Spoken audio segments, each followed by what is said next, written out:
আসসালামু আলাইকুম। আজ দেখব খুব সহজেই মোবাইলের মাধ্যমে কিভাবে কাজ না দেওয়া যায়। নিবন্ধন থেকে শুরু করে কাজ না রসিদ হাতে আসা পর্যন্ত কাজ না দেওয়ার সম্পূর্ণ প্রক্রিয়াটি মোবাইলে দেখাবো। ভিডিওটি না টেনে দেখলে আপনার জমির কাজ না আপনি নিজেই পরিশোধ করতে পারবেন মোবাইলের মাধ্যমে। প্রথমে জেনে নেই কাজ না দেওয়ার জন্য কি কি ডকুমেন্ট লাগে। প্রথম যে বিষয়টি, যে ব্যক্তির নামে কাজ না দেওয়া হবে সে ব্যক্তির এনআইডি কার্ড লাগবে। তারপর একটি সচল মোবাইল নাম্বার লাগবে। তারপর যে খতিয়ানের উপর কাজ না দিবেন সেই খতিয়ানের কপি, অথবা পূর্বে যদি এই খতিয়ানের উপর কাজ না প্রদান করে থাকেন তাহলে পূর্বের কাজ না রসিদ যে কোনো একটি হলেই চলবে। আরো একটি গুরুত্বপূর্ণ বিষয়, তা হলো খতিয়ান কপিতে যাদের নাম রেকর্ড আছে তাদের যে কোনো একজনের এনআইডি কার্ড হলেই চলবে। আর খতিয়ান কপিতে যাদের নাম রেকর্ড আছে তাদের কেউ যদি জীবিত না থাকে তাহলে তাদের ওয়ারিশানগণ কাজ না দিতে পারবেন। ওয়ারিশানগণ যদি কাজ না দিতে চান তাহলে ওয়ারিশান সনদ আপলোড করতে হবে। আর ওয়ারিশান সনদটি সংগ্রহ করবেন পৌরসভা অথবা ইউনিয়ন পরিষদ থেকে। তো কাজ না পরিশোধের জন্য প্রথমে আমাদের একটি নিবন্ধন করতে হবে। নিবন্ধন করার জন্য মোবাইলের ক্রোম ব্রাউজারটি ওপেন করে নেব প্রথমে। তারপর search for type URL A type করতে হবে ldtax.gov.bd। টাইপ করার পর মোবাইল কিবোর্ড থেকে গোতে টাচ করতে হবে। এখন আমাদেরকে নিয়ে যাবে ভূমি মন্ত্রণালয়ের ওয়েবসাইটে। এখান থেকে একটু নিচে যাবেন, নিচে দেখতে পাবেন অনলাইন ভূমি উন্নয়ন কর। এই অনলাইন ভূমি উন্নয়ন করে আপনি টাচ করে দিন। এখানে নাগরিক নিবন্ধনে ক্লিক থাকা অবস্থায় একটি সচল মোবাইল নাম্বার দিয়ে একটি নিবন্ধন করতে হবে। নিবন্ধন করার জন্য মোবাইল নাম্বারের ঘরে আপনার মোবাইল নাম্বারটি বসিয়ে দিন। তারপর নিচে একটি যোগফল দেখতে পাবেন, যোগফলটি যোগফলের ঘরে বসিয়ে দিবেন। তারপর পরবর্তী পদক্ষেপে টাচ করে দিবেন। যে মোবাইল নাম্বারটি পূর্বে বসানো হয়েছিল সে মোবাইল নাম্বারে 6 ডিজিটের একটি ওটিপি যাবে। ওটিপি কোডটি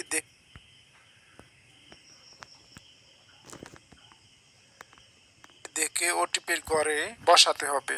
তো আমি ওটিপি কোডটি বসিয়ে দিচ্ছি। তারপর এখান থেকে যাচাই করুনে টাচ করে দিতে হবে।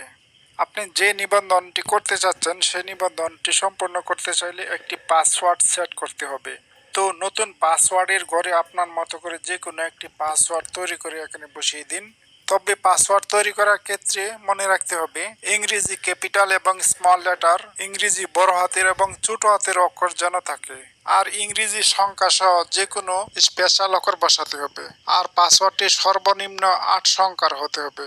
নতুন পাসওয়ার্ডের ঘরে যে পাসওয়ার্ডটি বসানো হয়েছে নিচে দেখতে পাচ্ছেন পাসওয়ার্ড নিশ্চিত করুন, হুবহু ওই পাসওয়ার্ডটি এই ঘরে বসাতে হবে। তারপর নিচে দেখতে পাচ্ছেন একটি যোগফলের ঘর আছে, ওই যোগফলের ঘরে যোগফলটি বসাতে হবে। তারপর নিচে সংরক্ষণ করুন এখানে টাচ করতে হবে। সংরক্ষণ করুন এখানে টাচ করার পর আপনার একটি নতুন নিবন্ধন তৈরি হয়েছে।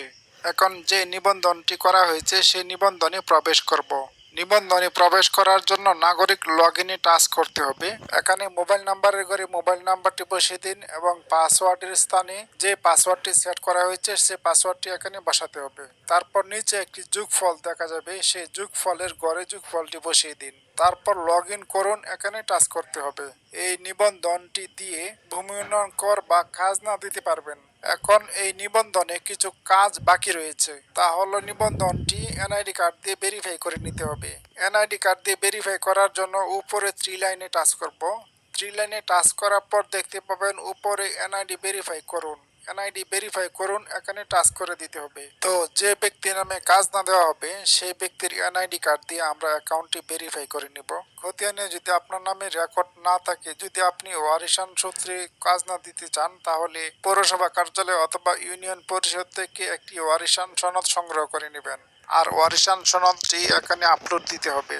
জাতীয় পরিচয়পত্র নম্বরের ঘরে জাতীয় পরিচয়পত্র বা ভোটার আইডি কার্ডের নাম্বারটি এখানে বসিয়ে দিই। ভোটার আইডি কার্ডের নাম্বার বসানোর পর নিচে জন্ম তারিখ উল্লেখ করে দিতে হবে। তো আমি জন্ম তারিখটিও উল্লেখ করে দিচ্ছি।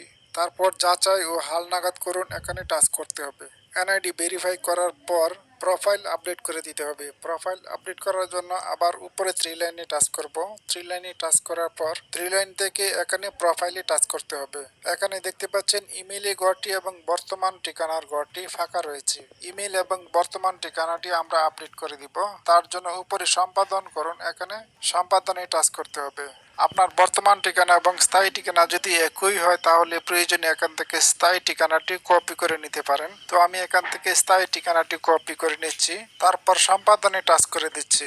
বর্তমান ঠিকানার ঘরে স্থায়ী ঠিকানাটি পেস্ট করে দিচ্ছি, যেহেতু পূর্বে কপি করে নিয়েছিলাম। প্রয়োজনে ঠিকানার শেষে আপনার মোবাইল নাম্বারটি দিতে পারেন। তারপর ইমেইলের ঘরে একটি ইমেইল নাম্বার বসিয়ে দিচ্ছি। তারপর নিচে আপডেটে টাচ করে দিতে হবে। প্রোফাইল আপডেট করা শেষ। এখন এই নিবন্ধন দিয়ে কাজ না দেওয়ার জন্য খতিয়ান কপি বা পূর্বের কাজ না রসিদ দিয়ে কাজ না দেওয়ার জন্য আবেদন করব। তার জন্য আবার উপরে 3 লাইনে টাচ করতে হবে। এখান থেকে খতিয়ানে টাচ করে দিন। এই নিবন্ধন দিয়ে একাধিক খতিয়ানের কাজ না দিতে পারবেন। আপনার নামে যে যে স্থানে জমি আছে সকল জমির খাজনা এই নিবন্ধন দিয়ে আপনি দিতে পারবেন। তো আজ একটি খতিয়ানের খাজনা পরিশোধ করব। প্রথমে এখান থেকে বিভাগ মার্ক করে দিতে হবে। যে স্থানে জায়গা আছে সে স্থানের নাম এখানে উল্লেখ করতে হবে। তারপর জেলা উল্লেখ করে দিতে হবে। তারপর উপজেলা এখানে উল্লেখ করে দিতে হবে। তারপর মৌজা নির্বাচন করে দিতে হবে। মৌজা নির্বাচনের ক্ষেত্রে আপনি মৌজার নাম এখানে উল্লেখ করে দিলে মৌজা যে জায়গায় আছে সেই স্থান থেকে খুঁজে নিয়ে আসবে। তারপর আপনি যদি এখানে জেএল নাম্বারটি টাইপ করেন তাহলে মৌজা এখানে সামনে চলে আসবে। তারপর খতিয়ান নাম্বারের স্থানে আপনার খতিয়ান নাম্বারটি বসাতে হবে। এখানে আপনার বর্তমান হাল খতিয়ান অথবা কারিজ খতিয়ান নাম্বারটি এখানে বসাতে হবে। তারপর নিচে দেখতে পাচ্ছেন হোল্ডিং নাম্বার। যা হোল্ডিং নাম্বার যদি আপনার থাকে তাহলে এখানে আপনি হোল্ডিং নাম্বার বসাতে পারেন। আর হোল্ডিং নাম্বারটি কারিজ খতিয়ানে উল্লেখ থাকতে পারে, আবার পূর্বের খাজনার রসিদে উল্লেখ করা আছে। আপনি যদি এখানে হোল্ডিং নাম্বার না দেন তবু সমস্যা হবে না। আপনার নিকট যদি হোল্ডিং নাম্বার থাকে তাহলে এখানে হোল্ডিং নাম্বার বসিয়ে দিবেন। তারপর আপনার নিকট যদি খতিয়ান কপি থাকে তাহলে খতিয়ান কপিটি স্ক্যান করে এখানে আপলোড করে দিতে হবে। আর যদি পূর্বের খাজনার রসিদ থাকে তাহলে পূর্বের খাজনার রসিদটি আপনি এখানে আপলোড করে দিবেন। যে কোনো একটি আপলোড করে দিলেই চলবে।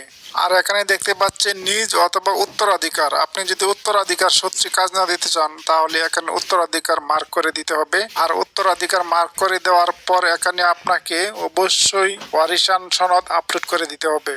তো আমি এখান থেকে খতিয়ান কপিটা আপলোড করে দিচ্ছি। আপনার ডকুমেন্ট আপলোড করার পর নিচে সংরক্ষণ করুন এখানে টাচ করতে হবে। এখানে ক্রমিক নাম্বার দেখতে পাচ্ছেন। এখানে একটি খতিয়ানের খাজনা প্রদানের জন্য আবেদন করা হয়েছে। আবেদন করার পর আপনাকে কিছু সময় অপেক্ষা করতে হবে। 24 ঘন্টা অথবা 72 ঘন্টা কিংবা এর চেয়ে বেশি সময় অপেক্ষা করতে হতে পারে। তো ভূমি অফিস থেকে অ্যাকসেপ্ট করার পর আপনি এখান থেকে খাজনা দিতে পারবেন। আর আপনি যদি চান ভূমি অফিসে গিয়ে উক্ত ভূমি অফিসের নায়েব সাহেবের দ্বারা অ্যাকসেপ্ট করাবেন তাহলে আপনি তাৎক্ষণিক খাজনা দিতে পারবেন। তো আমি আবেদন করার কিছুক্ষণ পর অনুমোদন দিয়েছে, কারণ উক্ত ব্যক্তি ভূমি অফিসে গিয়ে আবেদনটি অনুমোদন করিয়ে নিয়ে এসেছে। এখন দেখাচ্ছি ভূমি অফিস থেকে অনুমোদন দেওয়ার পর খাজনার পেমেন্ট কিভাবে করতে হবে এবং খাজনার রসিদ কিভাবে সংগ্রহ করবেন। তার জন্য আমরা আবার যাব উপরে 3 লাইনে। আপনার নিবন্ধনটি লগ ইন না করা থাকলে আপনি লগ ইন করে নেবেন। আমারটি লগ ইন করা আছে, তাই উপরে 3 লাইনে টাচ করব। 3 লাইনে টাচ করার পর এখানে দেখতে পাচ্ছেন হোল্ডিং। এই হোল্ডিং এ টাচ করতে হবে। এখানে দেখতে পাচ্ছেন অনুমোদিত, ডান পাশে দেখতে পাচ্ছেন বিস্তারিত। আমরা বিস্তারিত এখানে টাচ করব। তারপর একটু নিচে যাব। একটু নিচে গিয়ে দেখতে পাবো অনলাইন পেমেন্ট। আমরা অনলাইন পেমেন্টে টাচ করব। অনলাইন পেমেন্টে টাচ করার পর দেখতে পাচ্ছেন আপনি কোন কোন অ্যাকাউন্ট দিয়ে পেমেন্ট করতে পারবেন। তো আমি এখান থেকে রকেটের মাধ্যমে পেমেন্ট করে দেখাচ্ছি। আপনারা প্রয়োজনে বিকাশ দিয়ে পেমেন্ট করতে পারেন, নগদ দিয়েও পেমেন্ট করতে পারেন। আরও একটি কথা, এখানে নগদ অ্যাকাউন্ট দিয়ে পেমেন্ট করতে একটু সমস্যা হতে পারে। তো আমি এখান থেকে রকেটের মাধ্যমে পেমেন্ট করব, তাই রকেটে টাচ করছি। এগিয়ে যেতে ওকেতে টাচ করতে হবে। তো আমি এখানে ওকেতে টাচ করে দিচ্ছি। তো এখানে মোবাইল অ্যাকাউন্ট নাম্বারের স্থানে মোবাইল অ্যাকাউন্টের নাম্বারটি এখানে বসিয়ে দিচ্ছি।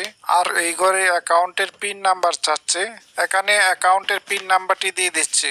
এই ওয়েবসাইটটি যেহেতু সরকারি ওয়েবসাইট তাই পিন নাম্বার দিতে আমার কোনো সমস্যা নেই। পিন নাম্বার দেওয়ার পর নিচে সাবমিটে টাচ করতে হবে।